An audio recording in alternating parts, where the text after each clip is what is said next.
जय सिया राम। यदि आपने अभी तक चैनल को सब्सक्राइब नहीं किया है तो कृपया जरूर करें और बेल आइकन को दबाएं। धन्यवाद। जय सिया राम।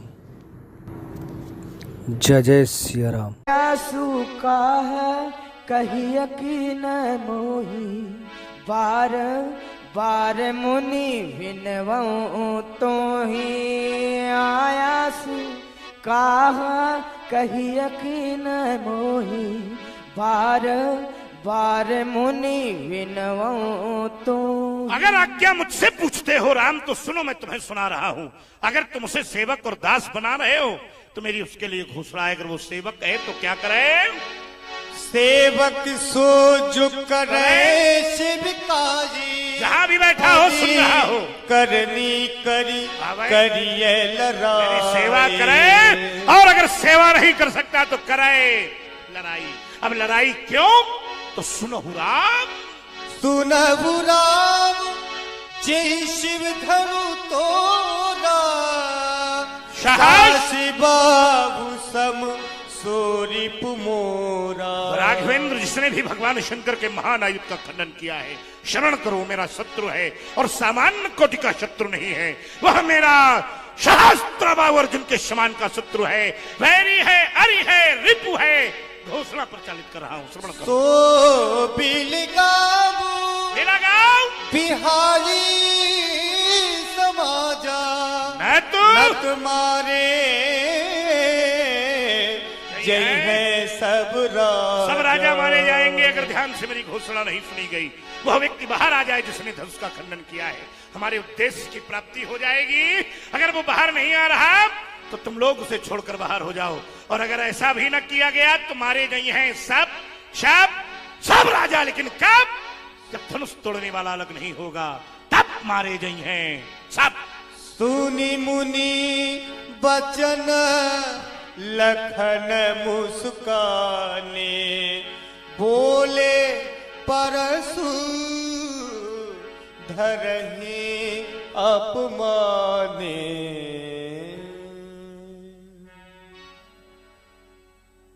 सुना आप लोगों ने, धनुष तोड़ने वाले के विरोध में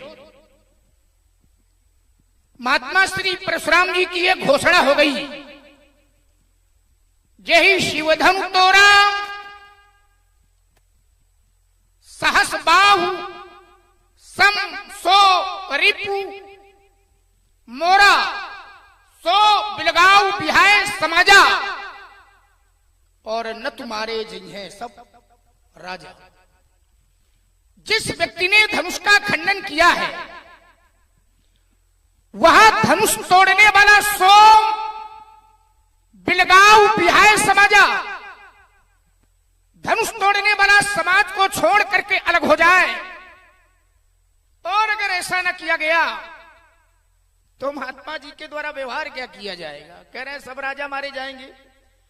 धनुष तोड़ने वाला अगर अलग नहीं हुआ तो समस्या फिर राजाओं के लिए है, और राजाओं में भी एक दो राजा नहीं मारे जाएंगे, न तुम्हारे जाएंगे सब राजा। सब राजा मारे जाएंगे कब? धनुष तोड़ने वाला अलग नहीं हुआ तब।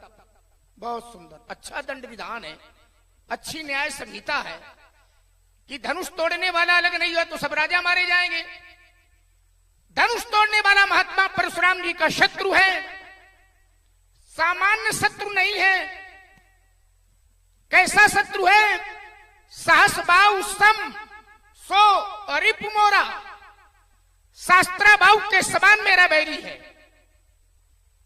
संसार में तीन प्रकार के मित्र होते हैं और तीन ही प्रकार के शत्रु होते हैं। अपना मित्र मित्र है, अपने मित्र का मित्र भी अपना मित्र है, और अपने शत्रु का जो शत्रु है वो भी अपना मित्र है। अपना शत्रु शत्रु है, अपने मित्र का शत्रु भी अपना शत्रु है, और अपने शत्रु का जो मित्र है वो भी अपना शत्रु है। धनुष तोड़ने वाला महात्मा परशुराम जी का शत्रु है, और धनुष तोड़ने वाला हमारा, आपका, सबका सर्वस्व है। फिर कहते हैं शास्त्राबाहु के समान है। मैं सोचने लगा कि शास्त्राबाहु में और धनुष तोड़ने वाले में क्या कोई समानता हो सकती है। शास्त्राबाहु एक दुष्प्रवृत्ति था, शास्त्राबाहु एक अनाचारी था, शास्त्राबाहु पापाचारी था, शास्त्राबाहु ब्राह्मण विरोधी था, शास्त्राबाहु सनातन विरोधी था। तो क्या धनुष तोड़ने वाला भी ऐसा ही है? क्योंकि ये कहते हैं शास्त्राबाहु सम, धनुष तोड़ने वाला सदाचारी है, धनुष तोड़ने वाला गौ ब्राह्मणों का रक्षक है, धनुष तोड़ने वाला संत सेवी है। तो एक सदाचारी एक अनाचारी दोनों में समानता कैसे हो सकती है? और मारे जाएंगे सब राजा। जिस समय कहते कि सब राजा मारे जाएंगे तो मेरा ध्यान सब राजाओं की ओर चला गया। इस सभा में दो तरह के राजा हैं। तब इससे देख भूप अभिलाषे क्रूर कपूत मूड मन माके उठ उठ पहर सनाए अभागे जहां तहां गाल बजावन दुष्ट प्रवृत्ति के राजा। और दूसरे साधु भूप बोले सुनिवानी राज समाज ही लाज लजानी। तो एक दुष्ट राजा, एक साधु राजा, और महात्मा जी की घोषणा है कि न तुम्हारे नहीं है सब राजा। मैं सोचने लगा कि जब सब राजा मारे जाएंगे तो सब राजाओं में दुष्ट राजाओं के साथ साथ साधु प्रवृत्ति के, तो क्या इनके द्वारा साधु प्रवृत्ति के लोग मारे जाएंगे? और अगर साधु प्रवृत्ति के लोग मारे जाएंगे तो इनकी अवतार कोटि है। मीन कमट सूकर नरहरि बामन परशुराम बप जब जब अवतार कोटि है। और धरती पर अवतार काहे के लिए होता है? परित्राणाय साधूनाम विनाशाय च दुष्कृताम। साधु रक्षा के लिए अवतार होता है, दुष्ट विनाश के लिए अवतार होता है। तो साधु रक्षा के लिए आप आए हैं, महाराज साधुओं की रक्षा करो। दुष्टों का विनाश करने के लिए आए हैं आप, दुष्टों का विनाश करो। चलिए साधु रक्षा के लिए आप आए हैं, साधुओं की रक्षा न करो, लेकिन अगर इनकी रक्षा न करो तो कम से कम इतनी कृपा करो, इतनी दया करो, इन्हें मारो तो ना। और साधु अगर मारे जाएंगे तो न्याय होगा कि अन्याय होगा? धर्म होगा कि अधर्म होगा? पाप होगा कि पुण्य होगा? और सबसे बड़ी बात तो है कि व्यवहार इनके द्वारा किया जाएगा तो क्या ये अपने चरित्र के साथ न्याय कर पाएंगे? बात समझ में नहीं। अवतार शब्द पर मेरा ध्यान एक अवतार पर चला गया। एक कालखंड में एक अवतार अपने सहयोगी के साथ भ्रमण कर रहा था। प्रातः काल का समय था, सरोवर का किनारा था, नित्य नैमित्तिक कार्यों से निवृत्त होना था। महापुरुष उस सरोवर के किनारे पहुंचा, अपना धनुष अपना तरकस उतारा, नीचे रखा, तरकस से एक बाण निकाला, भूमि पर गाड़ दिया, नित्य नैमित्तिक कार्यों से निवृत्त हुआ। निवृत्त होने के बाद धनुष तरकस उठाया और भूमि पर जो बाण गाड़ा था उसको उखाड़ा। और जैसे बाण को उखाड़ा तो ध्यान बाण की नोक पर चला गया, तो बाण की नोक पर रक्त लगा था। उस महापुरुष ने अपने सहयोगी से कहा, ऐसा लगता है कि इस भूमि तल पर कोई जीव है, मेरे बाण से आहत हो गया। देखो उस स्थान की मिट्टी हटाई गई, और जैसे मिट्टी हटाई गई तो देखा कि वहां एक दादुर बैठा है, मेढक, और वो बाण से आहत हो गया था, रक्त रंजित हो गया था, विक्षत हो गया था, घायल हो गया था। महापुरुष ने मेढक से कहा कि तुम मेरे बाण से आहत हो गए, छत विक्षत हो गए, घायल हो गए, लेकिन एक बार भी तुम्हारे मुंह से आवाज नहीं निकली। वैसे तुम दिन रात टर टर करते रहते हो, लेकिन इस समय तुम्हारे मुंह से आवाज नहीं निकली। कम से कम तुम्हारी उपस्थिति का भान हमें होता। तो दादुर ने बड़ा समीचीन भक्ति भाव उत्तर दिया। उसने कहा कि प्रभु, संसारी लोग जब जीव को कष्ट देते हैं तो आपकी पुकार करते हैं, और जब आप ही जीव को कष्ट देंगे तो भला वो किसकी पुकार करेंगे, कहां जाएंगे? संसार से साधु संत त्रसित होते हैं, उनकी रक्षा के हेतु के लिए आपका अवतार होता है, और आपका फरसा जब साधु संतों पर चलेगा कहाँ जाएंगे कुछ समझ नहीं। महात्मा जी प्रणाम। प्रसन्न रहिए। प्रसन्न है महाराज। सुन मुन बचन लखन मुस्काने, और मुस्काने शब्द से ध्वनि निकल रही है कि जो व्यक्ति मुस्कुरा रहा है आंशिक रूप से ही सही, लेकिन वो कहीं ना कहीं प्रसन्न है। तो हम तो मुस्काने, लेकिन आप गुस्साने, आप भी थोड़ा बहुत प्रसन्न रहो। ये क्रोध क्यों है? और अगर क्रोध है तो क्रोध के मूल में क्या है? क्रोध का कारण क्या है? किस कारण क्रोध है? अकारण ना सकारण, कोई कारण। क्योंकि सिद्धांत है वेदांत का, बिना कारण के कोई कारणकारी, कारण तबकारी। क्रोध है तो क्रोध के मूल में क्या है? क्रोध का कारण क्या है? किस कारण? धनुष टूट गया है। जी हाँ। क्रोध का कारण धनुष का टूटना है। जी हाँ। धनुष के टूटने पर क्रोध है। क्या विशेष लगाव है इस धनुष से? हमने बाल काल में बहुत सी धनुइयां तोड़ी थी, लेकिन क्रोध ऐसा नहीं था। आज एक टूटा है, क्रोध की पराकाष्ठा है, चरमोत्कर्ष। तो क्या यही धन पर ममता? इस धनुष पर आपकी ममता है। और अगर ममता है, अगर ममत्व है, यही हेतु, इसका हेतु, इसका कारण क्या है? पूजपात, प्रातः स्मरणी, महामना, श्रद्धे, आदरणी, प्रणम, पूज, स्तुत, वरेण्य, हम जानना चाहते हैं यही धन पर ममता, यही हेतु। एक तपस्वी की तपश्चर्या में तड़ाक सा तमाचा जड़ने वाले अयोध्या के छोटे कुमार, दुस्साहसी राजकुमार, तुमने इसके परिणाम की कल्पना भी नहीं की होगी कि इसका परिणाम कितना दुष्प्रभावी और दुष्भयंकर होगा। लक्ष्मण के द्वारा प्रस्तुत किया गया कहता है कि 3 प्रकार के मित्र होंगे और 3 ही प्रकार के शत्रु होंगे। हमारा मानना अलग है। हम तो कहते हैं कि संसार में न कोई किसी का मित्र है और ना ही कोई किसी का शत्रु है। अगर व्यवहार ही ना होगा तो ना तो कोई किसी का मित्र है और ना ही कोई किसी का शत्रु है। शास्त्र कहते हैं व्यवहारे न जायन्ते मित्राणि रिपुस्तथा, व्यवहार से ही मित्र का जन्म होता है और व्यवहार से ही शत्रु बनते हैं। साहित्य जगत से अगर व्यवहार शब्द ही हटा दिया जाए तो इस संसार व्यवहार शून्य हो जाएगा। न कोई किसी का मित्र होगा और ना ही कोई किसी का शत्रु होगा। लक्ष्मण कहते हैं महाराज ये शास्त्र बाबू के समान कैसे? शास्त्र बाबू अच्छा है, बुरा था, धनुष तोड़ने वाला अच्छा है। मैं तो धनुष तोड़ने वाले से परिचित नहीं हूं, लेकिन इतना जानता हूं कि उसने धनुष तोड़कर अच्छा कार्य नहीं किया है और उसने गुरु बाबा के आयुध का खंडन किया है। तो हमारे हृदय में एक विचार आया कि गौ, गंगा, गायत्री, गोविंद, गुरु एतानि पापम संविधीयते, इनका अपमान, इनका अपराध करने वाला बराबर का होता है। और शास्त्रा बाबू ने गौ माता का अपमान किया था। मेरे आश्रम से कामधेनु गैया का बलात्कार करके ले जा रहा था, चित्कार करती हुई गाय जा रही थी और यहां मेरे गुरु बाबा के धनुष को तोड़ा गया है। इसलिए एक ने गौ का अपमान किया, एक ने मेरी गुरु भावनाओं को ठेस पहुंचाया, मेरी गुरु भावनाओं को। इसलिए एतानि पापम संविधीयते, मैं दोनों को समानता की दृष्टि से देख रहा हूं। लक्ष्मण कहता है महाराज आप अवतारी हो। मेरा बिंदु केवल अवतार शब्द पर रुका कि अवतार तो परमात्मा का होता है, अवतार तो ईश्वर का होता है, अवतार तो हरि का होता है।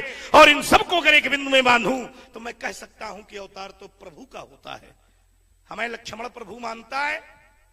अच्छा ईमानदारी से उत्तर करना, लक्ष्मण तुम स्वयं उत्तर करना। अगर प्रभु तुम हमको जानते हो कि मैं प्रभु हूं और तुम्हारे सामने प्रभु रूप में खड़ा हूं, मिथिला का बैठा हुआ एक एक व्यक्ति बता दे, अगर यह जान जाए कि सामने वाला व्यक्ति तो प्रभु के रूप में खड़ा है तो आप लोग उसकी क्या करोगे? उसका पूजा करोगे। बहुत अच्छी बात, विद्वान लोग बैठे हैं। और लक्ष्मण ये जानता है कि मैं अवतारी हूं, प्रभु हूं, तो फिर सुनी मुनि बचन लखन मुस्काने और बोले परसुधरई अपमाने। ये तो प्रश्न चिन्ह है तुम्हारे चलते। जानते हो और इसके बाद भी अपमान करते हो तो निश्चित रूप से तुम परमात्मा का अपमान कर रहे हो। भाई न जानो फिर गलती करो तो एक है कि न जाने में क्षमा मिल जाती है। और ये जानता है कि मैं अवतारी हूं और फिर मेरा विरोध कर रहा है, ये बात ठीक ठीक समझ में नहीं आ रही है। शास्त्र कहता है कि मातु पिता प्रभु गुरु के बानी और बिना ही विचार करिए शुभ जानी। और हम प्रभु हैं तो फिर हमारी वार्ता पर विचार छिद्रान्वेषण ये बिल्कुल भी उपयुक्त नहीं है। कहता है कि अवतार, एक बार एक मेढक भगवान के बाण से आहत हो गया तो उस मेढक ने आवाज नहीं लगाई। बहुत समझदार था मेढक, जानकार था मेढक, वो जानता था कि कर्म करने पर अधिकार मेरा है, लेकिन फल तो ईश्वर देता है, और जब ईश्वर ही मुझे फल दे रहा है तो फिर मैं विरोध किससे करूंगा? क्योंकि शुभ और अशुभ कर्म अनुहारी, और ईश देत फल हृदय। है राजा के लड़के संभाल कर नहीं बोलता, संभाल कर बोल। काल बस बोलत तो ही न संहारी, धनवी संतपुरार धनु। कहां तुम्हारी छोटी छोटी धनुइया और कहां मेरे गुरु बाबा का आयुध धनुष है, दोनों की क्षमता करता है। रिप बालक काल बस बोलत तो ही न संहारी, धनवी संतपुरार धनु वेदित सकल संसार। बड़ी सुष्ट शैली में आपका चिंतन आया। आप कहते हैं रे नृप बालक काल बस बोलत तो ही न संहार। रे राजा के लड़के तू संभाल करके नहीं बोल पा रहा है, संभाल करके नहीं बोलता है। देखो महाराज, एक बात आपको बता दी, लड़के अगर संभाल करके नहीं भी बोल पाते हैं तो कोई बहुत बड़ी चूक कर देते हैं, कोई बहुत बड़ी भूल कर देते हैं। अरे लोग पक्ष में भी जब कोई ऐसी बात आकर के खड़ी हो जाती है तो लोग ये कह करके छोड़ देते हैं कि छोड़ो भाई लड़के हैं। तो लड़के संभाल करके न बोल पावे तो ठीक, लेकिन कम से कम ये पुरखे तो संभाल करके बोलना सीख ले। हम क्या संभाल करके नहीं बोल रहे हैं? मैंने कहा था बहु धन भी तोरी लड़काई, कबहू ना सरिस्कीन। गोसाई गोसाई गो नाम इंद्री, साई नाम स्वामी, इंद्री इंद्रियों का स्वामी, अर्थात मन। जिसने इंद्रियों पर विजय प्राप्त कर ली है, मन को प्रयाधीन कर लिया है, इंद्री जीत जितेंद्री, ऐसे शब्द का प्रयोग मैंने आपके लिए किया था। हम कहते हैं गोसाई, आपका उत्तर आता है कि संभाल के नहीं बोलता। सभा का प्रत्येक व्यक्ति प्रमाण के लिए बैठा है। मैंने जिस शब्दावली का प्रयोग आपके लिए किया था, पूजपात, प्रातः स्मरणी, श्रद्धे, महामना, हम आदरणीय कहते हैं तो आप कहते हैं संभाल के नहीं बोलता। हम प्रातः स्मरणी कहते हैं, कहते संभाल के नहीं बोलता। गोसाई जी कहते हैं, कहते संभाल, आप संभाल के बोल रहे हो। क्या बढ़िया शब्द है, अरे कितना सुंदर भेदभाव है ये, है? अरे ये ठीक है, आदरणीय ये बहुत खराब है। धन्य महाराज, आइए कुछ बातें आपने रखी हैं, थोड़ा उस पर सूक्ष्म चिंतन करेंगे। मैंने कहा कि 3 प्रकार के शत्रु, 3 प्रकार के मित्र। आपने कहा न कोई किसी का शत्रु न कोई किसी का मित्र, व्यवहार से ही शत्रु और मित्र जाने। अरे महाराज, अगर व्यवहार से शत्रु मित्र जाने जाते तो मैंने व्यवहार में लोगों का रोना देखा है, कहते देखा है कि जीवन भर इनके लिए अच्छा किया, लेकिन कभी भी इनका व्यवहार हमारे प्रति अच्छा नहीं रहा। व्यवहार जगत में मैंने लोगों का रोना देखा है। ऐसे भी व्यवहार में देखे हैं, बैर अकारण सबका भूसों, और व्यवहार से अगर जाने जाते तो जो कर हित अनहित ताभूसों। अच्छा कर रहा है उसके प्रति भी व्यवहार अच्छा नहीं है। कैसे व्यवहार से शत्रु मित्र जाने जाते? अच्छा अगर व्यवहार से जाने जाते तो मैं एक व्यवहार जगत का और एक उदाहरण दे रहा हूं। आप जहां रहते हैं, नकुल जानते होंगे, नकुल नेवला, और सांप तो परिवार में है ही है आपके सब। भैया नकुल का सांप ने क्या बिगाड़ा था? जन्म से बैरी है, व्यवहार से बैरी है, जन्म से बैरी है। तो ये भी सूत्र आपका हमारी कुछ थोड़ी कम समझ में आया है। आप कहते व्यवहार से शत्रु और मित्र जाने जाते हैं, तो ये भी बात महाराज समझ के परे। आपने कहा कि लक्ष्मण हमें अवतार मानता है, भगवान मानता है, भगवान मिल जाए तो क्या हम उनका अपमान करेंगे? हमें मालूम था महाराज ये भगवान है, ये मान्यता थी हमारी, तो हमने अपमान नहीं किया था। क्या किया था? हमने पूजा ही की थी। विश्वामित्र मिले पुनियाई और पद सरोज मेले तो भाई, चरणों की धूली माथे पर लगाई थी। कहा तर वंशियों का भाग उदय हो गया है। लेकिन 2 चीजें होती हैं, एक होता है कर्तव्य और एक होता है अधिकार। तो जहां जहां अधिकार की बातें हैं वो सारी बातें आप सुना रहे हैं, लेकिन जब कर्तव्य की बात आती है तो उससे मुंह मोड़ रहे हैं। भगवान धरती पर आता है, काहे के लिए आता है? जब जब होए धर्म के हानि, बाढ़े असुर अधम अभिमानी, तब तब धरि प्रभु विविध शरीरा और हर ही कृपानिध सज्जन पीड़ा। काहे के लिए आते हैं? धर्म की संस्थापना के लिए। सज्जनों की पीड़ा हरने के लिए, साधु संतों की रक्षा के लिए। एक अवतार मैं यहां भी देख रहा हूं, मान्यता थी मेरी, मैंने धूली चरणों की माथे पर लगाई, पर जिस समय अवतार का व्यवहार देखा तो अवतार का व्यवहार कैसा है। पहली बार अवतार से साधु संत डरे हैं, पहली बार अवतार से धार्मिक लोग डरे हैं, पहली बार अवतार से विप्र डरे हैं, पहली बार अवतार से देवता डरे हैं। क्या कभी किसी कालखंड में अवतार से ऐसा संभव हुआ है?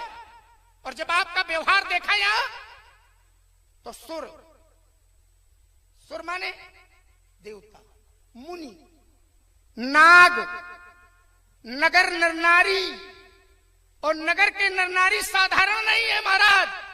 कैसे है यहाँ के नर नारी? पुर नर नार सुभग सुचि संता और धर्मशील ज्ञानी गुण, धर्मशील है, ज्ञानी है, गुणवान है। और देखो सुर, मुनि, नाग, नगर नर नारी, सोच ही सकल त्रास। किसके कारण? अवतार के कारण। त्रास उर भारी, मन पछताए, सिय महतारी, विधि अब सवरी, बात बिगारी, भृगुपति कर स्वभाव सुन सीता, और अर्ध में से कल्प सम। राजा जनक, ज्ञानी जनक, अति डर नहीं, अति डर उतर देत नृप नाही। और आपके व्यवहार से प्रसन्न कौन है? कुटिल भूप हर से मन भाई। दुष्टवा प्रसन्न है और साधु संत भयभीत है। तो क्या कभी किसी कालखंड में अवतार के द्वारा ऐसा भी हुआ है? अरे अवतार आता है तो साधु संत, ऋषि मुनि, महात्मा सब प्रसन्न होते हैं, उसका व्यवहार देख करके इस बहुत अच्छा रहा, और दुष्ट त्रसित होते हैं। पर खेल उल्टा है, यहाँ साधु संत त्रसित हैं और दुष्ट प्रसन्न है। ऐसा कभी किसी कालखंड में। अब आपने अर्धाली पढ़ी कि लक्ष्मण हमें परमात्मा मानता है, तो मातु पिता प्रभु गुरु के बानी, और बिना ही विचार करिए शुभ जानी। ठीक, हमने भी सुना, आपका सूत्र हमने सुना। माता पिता प्रभु और कौन है? गुरु। चार की वाणी पर विचार नहीं करना चाहिए, ये चार जो कह दे वो करना चाहिए, ठीक है ना? और जो ऐसा करे वो ठीक है ना? तुम्हारा धनुष तोड़ने वाले नीति नियम का तो पालन किया। यही जो चार आप बता रहे हो, माता पिता प्रभु गुरु, इन्हीं चार में से किसी ने कहा कि तोड़ो, तो जब धनुष तोड़ने वाला आपके सूत्र का पालन कर रहा है, आपके सिद्धांत का पालन कर रहा है, आपके नियम का पालन कर रहा है, तो करे लड़ाई क्यों? जो हमारी आज्ञा माने, हमारी बात माने, हम उससे प्रसन्न होते हैं, हम उससे झगड़ा करते हैं। या तो कोई ऐसा सूत्र हो तो हमें बताओ, हम बालक है, हमारी समझ में ना हो कि माता पिता प्रभु गुरु की बाणी मानने वाले से लड़ाई की जाती है। तो जब धनुष तोड़ने वाला आपके से नियम का पालन कर रहा है, तो उससे लड़ाई क्यों मांगी जा रही है? बात समझ में नहीं आ। आइए जरा लक्ष्मण के पुनः कुछ तथ्य सामने आए हैं। लक्ष्मण कहता है, महाराज बैर कारण सब काहू से। ये नियम नहीं है, ये अपवाद है। अगर नियम देखेंगे समाज में तो व्यवहार से ही मित्र और शत्रु बनते। आपने एक उदाहरण और दिया योनि बैर का, तो वो जंतुओं में व्यवहार स्थापित नहीं होता, मानव समाज में होता है। जंतु व्यवहार जगत से बाहर होते हैं, जंतु व्यवहार जगत से बाहर हैं, और केवल मनुष्य जाति ऐसी है जो व्यवहार जगत का निर्वहन करती है। अब जंतु करें तो उनका स्वभाव है, क्योंकि वहां व्यवहार स्थापित ही नहीं है। लेकिन व्यवहार की जहां स्थापना है वो केवल मनुष्य जाति है, और मनुष्य में मेरा मानना है कि व्यवहार से ही शत्रु और मित्र बनते हैं। दूसरी बात, लक्ष्मण कहते हैं, महाराज आप अवतार हो लेकिन इतने विचित्र कर्म, ये तुम्हारी गलती नहीं है, ये तुम्हारी भूल नहीं है। ऐसा तो बहुत से लोगों के साथ होता है। क्यों? क्योंकि तुम केवल एक हेतु बता रहे हो अवतार का, और मैं तुम्हें एक सूत्र बता रहा हूं जहां विचित्रता के दर्शन होंगे, और तुम्हारा भी इस प्रकार की विचित्रता को करना स्वाभाविक होगा। राम जन्म के हेतु अनेका, और परम विचित्र एक ते एका। ऐसी विचित्रता स्थापित होती है। तो लक्ष्मण अयोध्या के छोटे कुमार, इसमें तुम्हारी कोई भूल नहीं है। आइए, एक प्रस्तुति तुम्हारे द्वारा बहुत अच्छी रखी गई।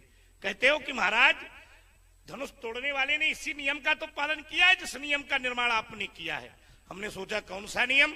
माता पिता प्रभु और गुरु बोले इन्हीं चार में से किसी एक की आज्ञा से धनुष तोड़ा गया है। तो चार प्रकार के ही प्रमाण होते हैं। पहला प्रत्यक्षम, प्रत्यक्षदर्शी तो मैं हूं नहीं।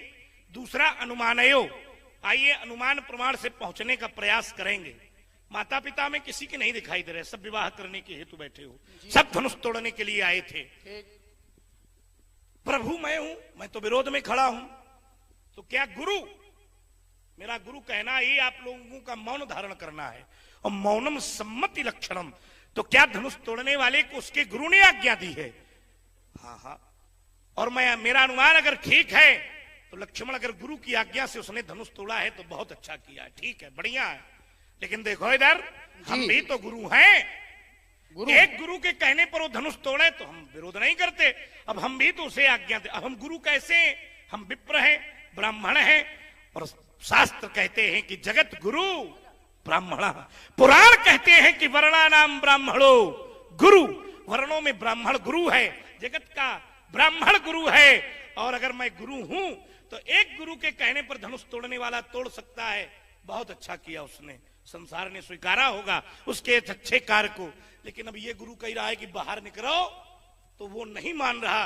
मेरा विरोध केवल इस पर है। और विश्वास मानो, मेरे कहने पर जिस क्षण वो बाहर आ जाएगा तो मेरी स्थिति भी बदलेगी और तोड़ने वाले की स्थिति भी बदलेगी। एक गुरु के कहने पर वो धनुष तोड़ सकता है, तो क्या दूसरे गुरु के कहने पर बाहर नहीं आ सकता? ये प्रश्न चिन्ह है। मेरे कहने पर बाहर क्यों नहीं आ रहा? मेरी आज्ञा नहीं मानी जा रही, विरोध केवल इतना है। देखिए महाराज, जबरदस्ती की बात आपकी आ गई। मेरा प्रश्न था उस पर सूक्ष्म चिंतन किया जाए। मैंने कहा था कि जो नियम का पालन करे क्या उससे लड़ाई की जाती है? ये अनुत्तरित प्रश्न रहा। आपने एक जबरदस्ती वाला थोपा, बोले हम भी तो गुरु हैं, हम कह रहे हैं बाहर। क्यों निकले बाहर? विषय ये नियम का पालन किया है, किसी ने आज्ञा मानी है, किसी ने सूत्र और सिद्धांत का पालन किया है, उससे लड़ाई मांगी जा रही है। पहले तो इसको हल करो, फिर इसके बाद यात्रा आगे की करो। या भाई कोई नियम का पालन करे तो उससे लड़ाई की जाती है क्या? आपने कहा हम भी गुरु हैं, ये जबरदस्ती का थोपा। अरे जब एक गुरु की आज्ञा उसने मानी है, आज्ञा मानी है, सिद्धांत मानना है, तो आप उसे आशीर्वाद दीजिए, प्रसन्न होइए। आपने कहा ये तो गुरु का विरोध हो गया सीधे सीधे, धनुष तोड़ने वाले का बात नहीं। ये तो गुरु सत्ता से गुरु सत्ता का विरोध है। और कहते हैं कि हम भी गुरु हैं। सूत्र क्या पढ़ा? जगत गुरु। तो जगत गुरु ब्राह्मणा, जगत गुरु ब्राह्मणा, यहां गुरु शब्द क्या गुरु पद के अर्थों में है या और कोई अर्थ है? मेरी समझ में तो ऐसा नहीं है, जबकि मेरी बाल बुद्धि है। जगत गुरु ब्राह्मणा, यहां गुरु शब्द गुरु सत्ता के अर्थों में नहीं है महाराज। अर्थ यह है कि लघु, लघु माने और विरोध, विलोम करो इसका। तो जगत गुरु ब्राह्मणा अर्थ है जगत में ब्राह्मण बड़ा है, ब्राह्मण श्रेष्ठ है। एक अग्नि पुराण का सूत्र आपके द्वारा, वर्णानाम ब्राह्मणो गुरु, वर्णों में ब्राह्मण गुरु है। तो यहां भी गुरु शब्द गुरु पद के अर्थों में नहीं है, यहां भी गुरु शब्द श्रेष्ठता के अर्थों में है। और अगर गुरु शब्द जहां जहां आ जाए और आप वाला अर्थ लें तो कई बार अर्थ गड़बड़ हो जाएगा। अब देखिए, मैं एक महापुरुष की स्तुति आपको सुना रहा हूं। रामाख्यम जगदीश्वरम सुरगुरुम माया मनुष्यम हरिम वंदे हम करुणाकरम रघुवरम भूपाल चूड़ामणि। अब यहां शब्द है सुरगुरुम। सुर माने देवता और गुरुम, अगर तुम्हारा वाला महाराज अर्थ ले तो क्या वो देवताओं का गुरु है? देवताओं के गुरु कौन है? बृहस्पति जी। तो जब देवताओं के गुरु बृहस्पति जी हैं तो उनको सुरगुरुम क्यों कहा जा रहा है? आप वाला अर्थ नहीं लगेगा, हमारा वाला अर्थ लगेगा। यही अर्थ है सुरगुरुम। जितने देवता हैं उनमें आप श्रेष्ठ हैं, आप महान हैं, आप बड़े हैं। अब देखिए, आपने कहा कि वो एक हेतु थोड़ा है अवतार का, हेतु अनेका परम विचित्र एकते। मैं माने ले रहा हूं एक से एक अवतार हैं, लेकिन किसी अवतार में परमात्मा धरती पर आया हो और उसके व्यवहार से अगर साधु संत दुखी हो तो आप हमें बताओ। बहुत अवतार है, जितने अवतार हैं महाराज, वो सब अवतार भगत भूमि भूसुर सुरभि सुरहित लागी कृपाल करत चरित धर्म अनुज तन सुनत मिटही। जब जब हो धर्म के हानि बाढ़े तब तब धरी। यदा यदा अवतार का हेतु केवल यही है, ऐसा नहीं है कि दुष्ट प्रसन्न हो और साधु संत तर्षित हो। अब आपने कहा कि हमारी बात क्यों नहीं मान रहा है, चलो हम शास्त्र से उसको बचावेंगे। बहुत सुधी लोग हैं, हम शास्त्र से उसको बचावेंगे। आपने कहा मेरी आज्ञा क्यों नहीं मान रहा? अगर हम ऐसा मान भी लें कि आपका गुरुपद है तो आप कहते मेरी आज्ञा क्यों नहीं मान रहा? देखिए, माता पिता प्रभु गुरु की आज्ञा माननी चाहिए, मैं भी इस पक्ष में, लेकिन माता पिता प्रभु गुरु की आज्ञा बिना विचार करके शुभ मान करके एक बार में अगर न मानी जाए या सब जगह न मानी जाए तो कोई दोष नहीं है। आप कहते बिना ही विचार करिए शुभ, बिना विचार करके शुभ मान करके उसका पालन करना चाहिए। हम अपने चरित्र बता रहे हैं, गुरुजी आज्ञा दे रहे हैं व्यास जी, और देखो जरा एक बार में बिना विचार करके आज्ञा नहीं मानी जा रही है। क्यों नहीं मानी जा रही? उसका कारण है भोजन में, भजन में, सेवा में कहीं कहीं शब्द दान है, आज्ञा भंग का दोष नहीं लगता है। और देखिए जरा, मैं आपको बता रहा हूं, गुरुजी की सेवा में लगे हैं, अब आपके अनुसार आज्ञा बिना विचार करके एक बार में मान लेनी चाहिए। अब हम सेवा गुरुजी की सेवा कर रहे हैं और गुरुजी ने कहा सेवा बंद करो, शिष्य ने सेवा बंद नहीं की तो क्या नरक का गामी हो जाएगा? प्रमाण में दे रहा हूं कैसे। बारे बारे मुनि आज्ञा दीनी, बार बार मुनि आज्ञा। अब देखिए तर्क फंसा है, आप कहते कि माता पिता प्रभु गुरु के वाणी बिना ही विचार करिए शुभ। माता पिता प्रभु गुरु की वाणी विचार नहीं करना चाहिए, एक बार में उसका पालन होना चाहिए। और यहाँ बार बार मुनि आज्ञा दी। अगर शिष्य ने गुरु की आज्ञा का पालन एक बार में बिना विचार करके किया होता तो शब्द बार बार लगाने की आवश्यकता न पड़ती। बार बार तो आज्ञा तब दी जाएगी जब कोई एक बार में आज्ञा न माने। कहाँ वो नरक का गामी हो गया है, बताओ आप। लक्ष्मण कहता है कि महाराज आपके व्यवहार से देखकर ये सब लोग दुखी हैं, मेरे व्यवहार से दुखी नहीं है। मेरा व्यवहार ऐसा क्यों हुआ इसका मूल नहीं पकड़ रहे हो। जब मैं यहाँ पर आया था सबने मुझको प्रणाम किया, जनक ने प्रणाम किया, सीता ने प्रणाम किया। क्या मेरा व्यवहार गड़बड़ था? ईमानदारी से उत्तर देना। नहीं गड़बड़ था व्यास जी। क्या व्यवहार था? बोले आशीष दीन ये सखी हर सानी हो निज समाज ले गई सयानी। मेरा व्यवहार गड़बड़ कहां से है? वो सूत्र ढूंढो, वो स्रोत ढूंढो। जब स्रोत को ढूंढ लोगे तो गलती मेरी नहीं होगी, गलती उसी पक्ष की होगी। कब से व्यवहार मेरा गड़बड़? तो इस तरह मैंने पाया कि सुनत बचन फिर ये अनत निहारे हो देखे चाप खंड मही डारे। अगर ये लोकोपकारी राष्ट्रीय धरोहर भगवान शंकर का धनुष ही न तोड़ा जाता तो मेरा व्यवहार कदाचित कभी गड़बड़ होता ही नहीं, यहाँ आशीर्वाद ही आशीर्वाद मिलता। लक्ष्मण कहते हैं महाराज दुष्ट प्रसन्न है। क्या दुष्ट मेरे व्यवहार को देखकर प्रसन्न है? बिल्कुल अनुचित कह रहे हो। नहीं, जब मैं यहां पर आया था तो बाजू झपट जनु लबा, मुझे देखकर दुष्ट जब छुपे तो ये प्रमाणित हो गया कि मेरा अवतार है। अब दुष्ट किसके व्यवहार से प्रसन्न है? दुष्ट इसलिए प्रसन्न है कि अच्छा हुआ व्यवहार तो हमने भी किया था लेकिन हमारे व्यवहार से ये नहीं टूटा। ये बहुत अच्छा हुआ कि जिसने ये व्यवहार किया है अब ये सारी आफत वहीं जाएगी। तो ये व्यवहार तोड़ने वाले का ही अनुचित है। अगर धनुष ही न तोड़ा गया होता व्यवहार करके तो कुमार लक्ष्मण कदाचित मेरा व्यवहार इस सभा में कभी अनुचित होता ही नहीं। पहली बात कहते हो कि सब जगह आज्ञा न मानी जाए। अच्छा, मेरा ये व्यक्तिगत मानना है कि कोई छोटा भी अगर अच्छी बात बतावे तो उसे दोनों हाथ उठाकर स्वीकारना चाहिए। ठीक है, भोजन कर रहा हो गुरु माता पिता, आज्ञा न मानो। सेवा हो रही है, आज्ञा न मानो। भजन हो रहा हो, आज्ञा न मानो। इसके अतिरिक्त तो मानो। जब मेरा और धनुष तोड़ने वाले का आमना सामना ही नहीं है तो सेवा वो मेरी करेगा नहीं, भोजन वो मुझको करवाएगा नहीं, भजन में उसके मैं बाधक बनूंगा नहीं। इसके अतिरिक्त तो माना है, 3 स्थान में न माना है। और इसके अतिरिक्त एक चरित्र मुझे भी याद आ रहा है, कुमार लक्ष्मण तुम्हारे ही चरित्र को देखकर कहना पड़ रहा है। एक बार गुरुजी एक थे और शिष्यों का समुदाय लगा हुआ था, और गुरुजी के मुंह से निकला, बोले निसी प्रवेश है, अरे मुनिया ये सुदीन। जैसे निकला तो बिना विचार निसी प्रवेश है मुनिया ये सुदीन, तो सब ही संध्या ये बंधन।